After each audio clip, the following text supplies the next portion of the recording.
ሃሌሉያ ኢየሱስ ጌታ ነው። ጌታ ስሙ የተባረከ ይሁን። ዛሬ ፓርት 1 ብዬ የሚያስተላልፈው ትልቅ መልእክት አለ። ፓርት 2 መንፈስ ቅዱስ ሲገልጠው ነው ፓርት 2 የሚባለው። እኔ ፓርት 2 ብዬ በራሴ የሚፈጥራቸው ነገሮች ስለማይኖር ፓርት 1 ጌታ ስሙ ይባረክ። የጌታ መንፈስ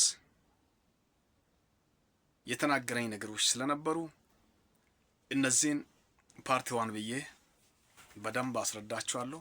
ጌታ ስሙ ይባረክ። የእግዚአብሔር መንፈስ በጣም በኃይለኛ ቅጣት ቀጥቶኝ ነበር። ይህም ቅጣት ምንድነው?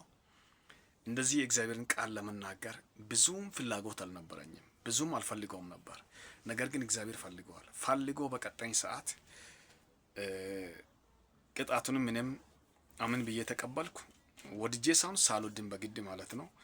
ከዛም በኋላ መንፈስ ቅዱስ በተኛውበት ሁለት ነገሮችን ገልጦ አሳየኝ። ጌታ ስሙ የተባረከ ይሁን። ሃሌሉያ። ሁለት ነገሮችን ገልጦ ያሳየኝ ሁለት ነገሮች ናቸው እና የእግዚአብሔር መንፈስ በቀጣኝ በተኛውበት መጣና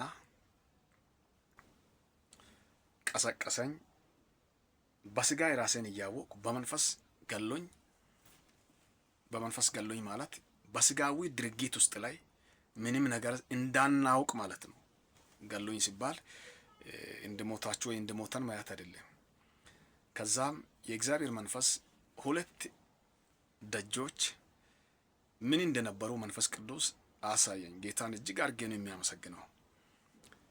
የገነት እና የገሃነም አሰራራቸው ምን እንደሚመስል፣ በምን እንደተሰሩ፣ በምን እንደተቀቡ የእግዚአብሔር መንፈስ አሳየኝና መልአኩም መጣና ቀሰቀሰኝ። ከዛ በኋላ እነዚህን ተመልከታለኝ። እኔም አየሁት። የገነት በሮች ወይም የገነት መግቢያ መንገዶች 7 ደረጃዎች አሉ። አስተውሉ በደንብ 7 ደረጃዎች አሉ። ቆጥሮ 7ቱ ደረጃዎች የገነት መግቢያዎች ናቸው አለኝ። ወደ ላይ ነው የሚያስካሂደው። አየሁት። በጎን ደግሞ የገሃነም ደጆች 7 ደረጃዎች አሉ። ወደ ታች ነው የሚያስገባው፣ ወደ ታች ነው የሚወስደው። ከዛም በኋላ የተሰራበትን የተቀባውንም ተመልከታለኝ። ወደ ገነት መውጫ ላይ በጣም በሚያምር it is best and expensive በሚያብረቀርቅ በነጭ እንዴት ማስረዳት እንዳለብኝ እንግዲህ ነጭ ነው። በጣም ነው የሚያምረው። በነጭ የተቀባ ልክ እንደ ወተት የተደፈበት አካባቢ እንደሚመስለው ተቀብቷል። ያምራል በጣም። ከዛ 7 ደረጃዎች ናቸው ቆጥሮን የሚያሳየኝ። በጎን ደግሞ የገሃነም ደጅ ወደ ታች ነው የሚያስገባው ብያቸዋለሁ። ደረጃው ወደ ታች ነው። ደግሞ በጣም የሆነ የእሳት በቀይ ቀለም የተቀባ ብልጭልጭታው ራሱ ለአይን ይከብደዋል። በቀይ ነው የተቀባው። ወደ ታች ነው የሚያስገባው። ይህን ካሳየኝ በኋላ መንፈስ ቅዱስ ወደ ገነት ወደሚያስገባው መስመር ላይ እና ብሎ መረኝ። ሲመረኝም እየተከተልኩ ደረጃዎችን ረግጬ መውጣት ጀመርኩት። ከፊት እሱ ሆኖ 1 2 3 ከደረሰን በኋላ በሶስተኛው ደረጃ ላይ 3 ሰዎች ተቀምጦ ከዛ በኋላ ሲመረኝ የነበረው የእግዚአብሔር መንፈስ ፈቀቅ አለኝ። አዲስ ሆነብኝና እነዚህ 3 ሰዎችን አይቼ እንዴት 7ኛው ሳንደርስ ፈቀቅ አለ ብዬ እያሰብኩ በስጋ ህልውና ራሴን አወቅኩት። ከዛ በኋላ ይህን የተናገርኩትን ሐሳብ የእግዚአብሔር መንፈስ አወቀና በእያንዳንዱ ደረጃ ላይ 3 ፈራጆች አሉ። እነዚህ የፍርድ ቤት ዳኞችን አይታሉ ብሎ ከፍርድ ቤት 3 ዳኞችን አምጥቶ አሳየኝና ልክ እንደዚሁ በየደረጃው 3 ፈራጆች አሉ ብሎ ተናገረኝ። ከዛም የተናገረው የእግዚአብሔር መንፈስ ፈቀቅ አለኝ። በየስቴፑ 3 ፈራጆች አሉ። በመጀመሪያ ደረጃ ላይ ዝም ብላ አይደለም የሚታልፈው። እነዚህ ፈራጆች የሚታልፍበትን ፍርድ ሲታልፍ ያሳልፋል። ሁለተኛውም ላይ እንዲሁ ተፈርደ ታልፋለ። ሶስተኛውም ላይ ተፈርደ ታልፋለ። አራተኛውም ላይ ተፈርደ ታልፋለ። አምስተኛውም ላይ ተፈርደ ታልፋለ። ስድስተኛውም ላይ ተፈርደ ታልፋለ። ሰባተኛውም ላይ ተፈርደ ታልፋለ። ከዛ በኋላ ወደ ገነት ውስጥ ላይ ትገባለ። ሃሌሉያ። የእግዚአብሔር ቃል በመጽሐፍ ቅዱስ ዘፍጥረት ምዕራፍ 2 ከቁጥር 8 ላይ እግዚአብሔር አምላክን በምስራቅ በኩል ኤደን ገነትን ተከላ፣ የፈጠረውም ሰውም እዛው አኖራ ይላል። ስለዚህ በየስቴፑ ፍርድ አለው ገነት ልትገባ። ይህን ከተናገራ በኋላ ራሴም በስጋዊ ማንነት ተመለስኩና ማስተዋል ጀመርኩት። የጌታ መንፈስ ሆይ ይህን ሁሉ ስለተናገርክ እጅግ አድርጌ አመሰግናለሁ።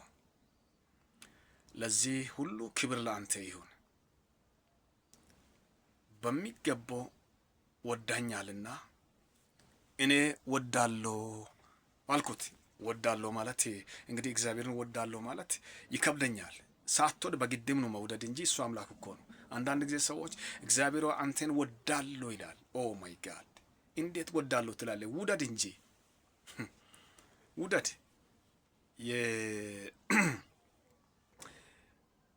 የመውደድ ያለ መውደድ ጥያቄ አይደለም።